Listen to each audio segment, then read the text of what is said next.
Hi friends, ఈరోజు మన వీడియోలో జీవితంలో వచ్చే కష్టాల గురించి తెలుసుకుందాం. చాలామంది కష్టాల గురించి రకరకాల కంప్లైంట్స్ కలిగి ఉంటారు.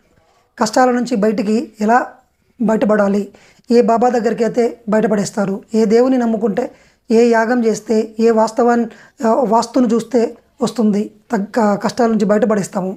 ఇలా రకరకాల బయట ఉన్నటువంటి ఎన్నో మార్గాలను మనం వెతికి కష్టాల నుంచి బయటపడడానికి ట్రై చేస్తాం. కానీ అన్నిటికన్నా ముందు మనకు ఆధ్యాత్మిక శాస్త్రం ఏం చెప్తుందంటే, మీరు కష్టాల నుంచి అర్థం చేసుకోవాల్సిన అంశాలు ఉన్నాయి. అప్పుడే మీరు ఎదగడం అనేది జీవితంలో స్టార్ట్ అవుతుంది. ముఖ్యంగా ఫస్ట్ పాయింట్, ఈరోజు మనం కష్టాల నుంచి మనం తెలుసుకోవాల్సిన విషయాలు, కష్టాలు వచ్చినప్పుడు మనం అర్థం చేసుకోవాల్సిన అంశాలు 7 అంశాల గురించి మనం తెలుసుకుందాం.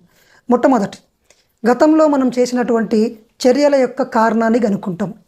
ఎందుకు ఈరోజు మన జీవితంలో ఉన్న ప్రతి పరిస్థితి కష్టం కావచ్చు, ఆనందం కావచ్చు, అది నిన్న మొన్నటి గతం యొక్క చర్యల ఫలితము. ఈరోజు కష్టాలు ఉన్నాయంటే గతంలో మనము సరిగ్గా చర్యలు తీసుకోలేదు, సరి అయిన విధంగా మనము ఆ విషయాన్ని నేర్చుకోలేకపోవచ్చు. కాబట్టి ఫస్ట్ మనం ఏం చేస్తామంటే, గతం యొక్క ఆ సమస్యల యొక్క కారణాన్ని కనుక్కునేలా మీ కష్టాలు మిమ్మల్ని ప్రోత్సహిస్తాయి. గుర్తుపెట్టుకోండి, మీకు కష్టాలు వచ్చినప్పుడు మీరు చేయాల్సింది ఏంటంటే, మిమ్మల్ని మీరు తిట్టుకుంటూ ఉండడము, ఇతరులను నిందిస్తూ ఉండడం ఆపేసి, నేనేం నేర్చుకోవాల్సి ఉంది అని మొదలుపెట్టినప్పుడు you find out the reason. కార్యకారణ సంబంధం అంటారు కదా.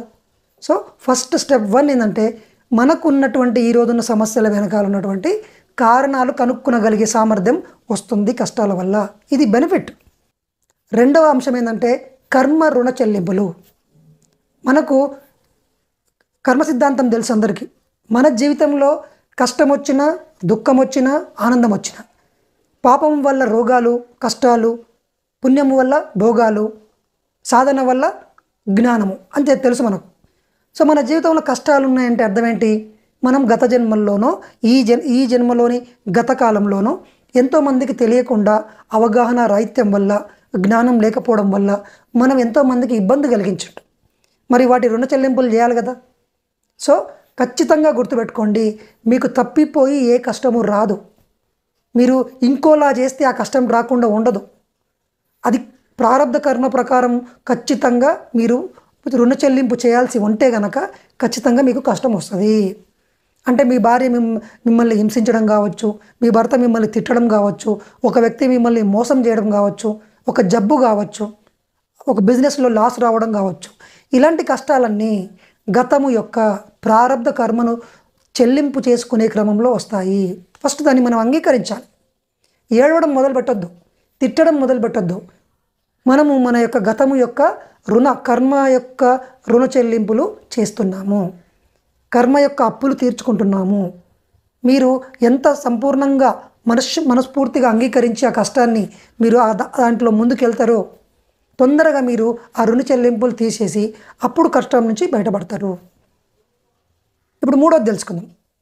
మూడోది ఏంటంటే, సరి అయిన ఆలోచన విధానాన్ని డెవలప్ చేసేటట్లుగా కష్టం మీకు నేర్పిస్తుంది. ఇంతకుముందు సరికాని ఆలోచనలు ఉన్నాయి మనకు. ఎప్పుడు డిస్ట్రక్టివ్ థింకింగు, నెగటివ్ థింకింగ్. అంటే నా ఆలోచనలే నా జీవితాన్ని సృష్టిస్తున్నాయి అన్న సూత్రం మీకు అర్థమవుతుంది సరిగ్గా. అప్పుడు ఏం చేస్తారు? కష్టం వచ్చింది, ఇమ్మీడియట్గా మీకు అర్థమవుతుంది, అంటే నేను ఎక్కడనో సరిగ్గా ఆలోచించట్లేదు, నా ఆలోచనల్లో ఎక్కడ నెగటివిటీ ఉంది, నా ఆలోచనలో ఎక్కడ డిస్ట్రక్టివ్ థింకింగ్ ఉంది.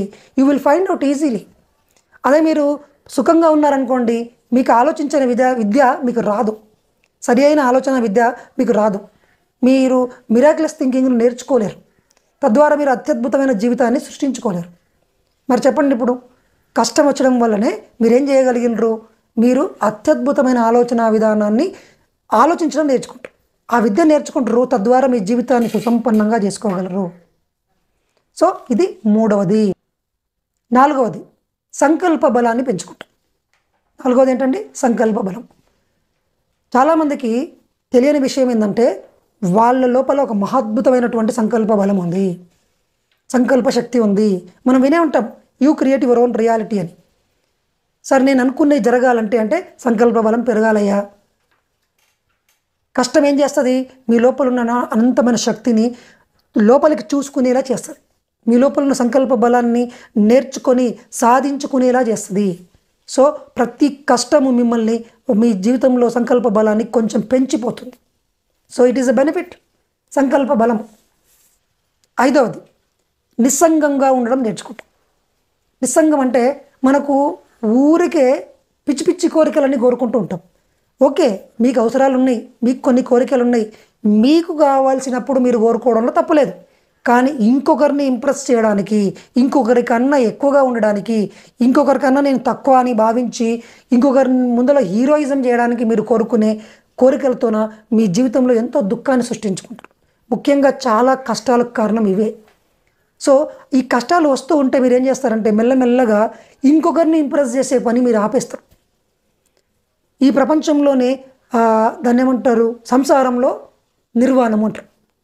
తామరాకు మీద నీటి బొట్టులాగా ఈ ఉండడం నేర్చుకుంటారు. నిస్సంగత్వము అంటే అన్నీ ఉంటాయి మీ జీవితంలో, మీరు ఈ క్షణం హాయిగా ప్రశాంతంగా ఉంటారు. ఒక రకమైనటువంటి డిటాచ్మెంట్తో ఉంటారు, బంధరాహిత్యంగా ఉంటాం. చూడండి ఎంత అద్భుతమైన విషయం నేర్పిస్తుంది మనకు. నిస్సంగత్వం నేర్పిస్తుంది. నిస్సంగత్వే నిర్మోహత్వం, నిర్మోహత్వే నిశ్చల చిత్వం, నిశ్చల చిత్వే జీవన్ముక్తి.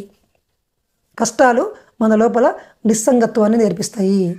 అంటే డిటాచ్మెంట్తో ఉండడం నేర్చుకుంటుంది. బంధంలోంచి బయటపడి హాయిగా ఉండడం నేర్చుకుంటుంది. ఎప్పుడూ బంధము మీకు దుఃఖాన్ని కలిగిస్తుంది. డిటాచ్మెంట్ అంటే నిస్సంగత్వము, అంటే బంధరాహిత్యంగా ఉండడము, అందరి మీద డిపెండ్ అయి ఉండడము. దాని నుంచి పడినప్పుడు మీరు ఏం చేస్తారు, చాలా ఆనందంగా ఉంటారు. అసలు మీరు కోరుకునే స్వేచ్ఛ, ఆనందము ఈ నిస్సంగత్వం వల్లనే వస్తుంది. ఆరవది, మైండ్ పవర్ను పెంచుకుంటారు. మైండ్ పవర్, మన మనసుకు ఎంతో అత్యద్భుతమైన శక్తి ఉంది. మన మనసుకి అత్యద్భుతమైన శక్తి ఉంది. ఇప్పుడు ఎంతోమంది ఈ ప్రపంచంలో ఎంతో అద్భుతాలను సృష్టించారు, ఎన్నో టెక్నాలజీని కనుక్కున్నారు, ఐటీ విప్లవం తీసుకొచ్చిండ్రు, యంత్రాలను కనుక్కున్నారు, చంద్రుని మీదకి వెళ్ళగలిగే రాకెట్ తయారు చేసిండ్రు, గాలిలో తిరగగలిగే శాటిలైట్స్ని తయారు చేసిండ్రు. ఈ శక్తి అంతా ఎక్కడిది? మనోశక్తి. మరి మనకెక్కడుంది? మనం యూజ్ చేసుకుంటలేం. మనం కష్టాలలో వచ్చినప్పుడు ఏడుచుకుంటూ, బాధపడుకుంటూ, తిట్టుకుంటూ, ఇంకొకరిని నిందిస్తూ ఉంటాం. కాబట్టి we are not using it properly. అదే గొప్ప గొప్ప వ్యక్తులు ఏం చేస్తారంటే ఆ కష్టాన్ని నుంచి తన మనోశక్తిని డెవలప్ చేసుకోవడానికి సరైన చర్యలు తీసుకుంటారు. సాధారణ వ్యక్తికి మన ఒక లీడర్కి తేడా ఏంటంటే కష్టాన్ని మనోశక్తిని ఉపయోగించుకోవడానికి, జీనియస్గా మారడానికి, తనలో ఉన్న సృజనాత్మక శక్తిని బయటికి తీయడానికి ఉపయోగించుకుంటారు. మనం సరిగ్గా అర్థం చేసుకుంటే కష్టాలను, తిట్టుకోకుండా ఉండి అడుగు ముందుకేస్తే ప్రకృతి మీ లోపల మైండ్ పవర్ను పెంచగలిగే అవకాశాలు ఇస్తుంది. మీకు you will become a genius. మనసు సంపూర్ణంగా వికసించి క్షణక్షణం మీరు అలర్ట్గా ఉండి అత్యద్భుతమైనటువంటి విషయాలను సృష్టించగలరు. ద ఫైనల్ బెనిఫిట్, కష్టాల ద్వారానే మనము మన జీవితానికి పూర్తిగా మాస్టర్ అవుతాం. మామూలుగా సాధారణంగా అన్ని రకాలుగా తిండి తిప్పలు ఏవి లేకుండా, ఏ ఇబ్బందులు లేకుండా హాయిగా సాఫీగా సాగుతున్న జీవితంలో ఇలాంటి ఎదుగుదల ఉండదు.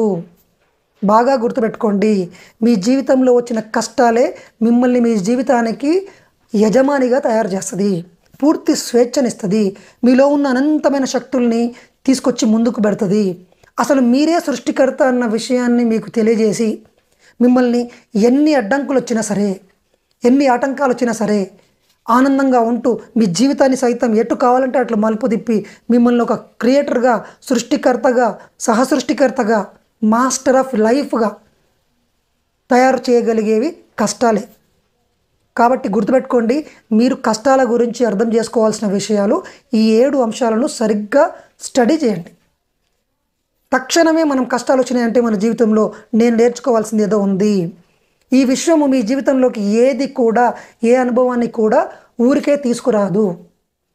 మిమ్మల్ని నెక్స్ట్ లెవెల్కి తీసుకెళ్ళడానికి, మిమ్మల్ని ఒక గురువుగా తీర్చిదిద్దడానికి, ఒక మాస్టర్గా తయారు చేయడానికి తీసుకొచ్చింది. ఇంకొకటి, ఈ కష్టాలన్నీ మీకు వచ్చినాయంటే అర్థమైంది తెలుసా? ఈ కష్టాలన్నీ మీరు ఎదుర్కోగలిగే సామర్థ్యం ఉందని ఆ విశ్వానికి తెలుసు. కాబట్టి మీకు మించిన కష్టాలు ఎప్పుడు మీకు రావు. ఆ సృష్టి ఎప్పుడు మన పట్ల ఎంతో కరుణతో, ప్రేమతో ఉంటుంది. గుర్తుపెట్టుకోండి, బాగా గుర్తుపెట్టుకోండి. మళ్ళీ మళ్ళీ చెప్తున్నాను, మీ జీవితంలో కష్టాలు వచ్చినాయంటే ఆ కష్టాలన్నిటినీ ఎదుర్కొనే సామర్థ్యం మీకుంది. Don't escape from all your difficulties. దాని గురించి అర్థం చేసుకోండి, మీ జీవితం మొత్తం మారుతుంది. Thank you very much.